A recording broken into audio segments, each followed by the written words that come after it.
A Chicago man who lost the use of his legs and arms after a tragic car accident has become the first person in the city to be part of new research looking to give paralyzed people or amputees more control through robotic limbs. This study is a partnership with the University of Chicago and the University of Pittsburgh, and the purpose is to better understand how the brain receives and sends motor sensory signals. Scott Imbrie joining us now to tell us about his experience, along with Professor Sliman Bensmaia, UFC professor and lead investigator on this project. Good morning to both of you. Such a pleasure to have you guys here. Professor, I want to start with you. As part of your study, I understand Scott underwent surgery to implant these electrodes on his brain to control these robotic limbs. So tell me what you guys are doing. So the idea is that upper spinal cord injury leads to loss of hand and arm function, and so the individuals with spinal cord injury therefore have to rely heavily on caregivers to perform activities of daily living.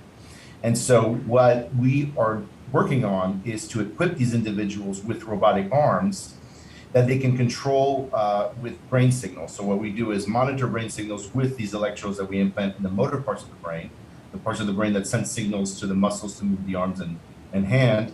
And then we implant signals or electrodes in the sensory parts of the brain so that when these individuals interact with objects, they can feel the objects through their limb, because we rely so heavily on these touch signals during interactions with objects. Wow, and it is incredible as we look at some of the video to see what you're able to do. Scott, I understand after your accident, that you had an accident, you were told you would never walk again, and you did, and that you are a quadriplegic, but you have beaten the odds in so many ways.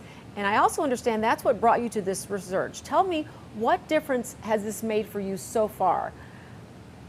Well, since I take solace in helping others, this is like a life-changing opportunity to give the ultimate opportunity for someone that has less abilities than me. And so this is just like such a joy coming in here and working with these very, very intelligent people, and together we're going to work and accomplish giving someone a tool that they may have lost. Yeah, it's just unbelievable. Professor, what have you learned so far from patients like Scott about who would benefit best from this? Have you been surprised by anything or disappointed? Well, I think doing this here for the first time, we can really behold the challenges ahead. For example, the thing that we're working on right now is, when we use our hands, we can apply very carefully measured forces depending on what the object is and what we're trying to do with it. And so that's, the brain's ability to control the hand is very sophisticated, and we're trying to tap into that.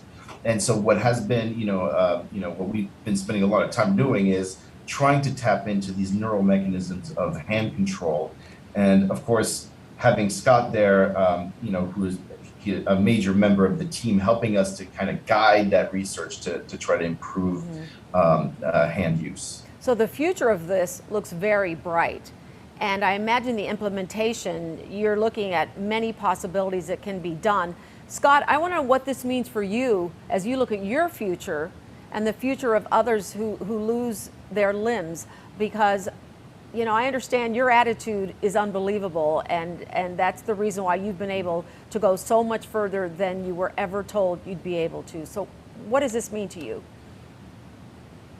Well, this is a beautiful opportunity for me. I'm grateful every morning that I wake up and have the chance to help someone. And I believe, I don't only believe, I know for a fact that we all can accomplish anything that we want to, as long as we're willing to take the risk.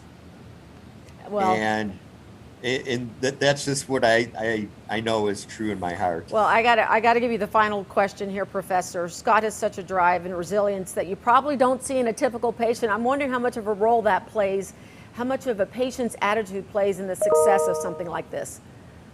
So, Scott has been a real treasure, because, again, we're trying to tap into, these sophisticated brain mechanisms that we don't completely understand.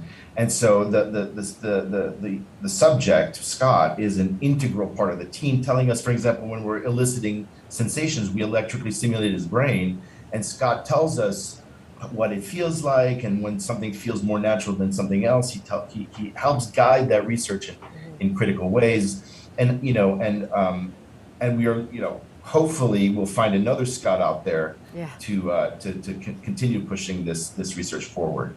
There will never be another Scott, but somebody, kind of like Scott.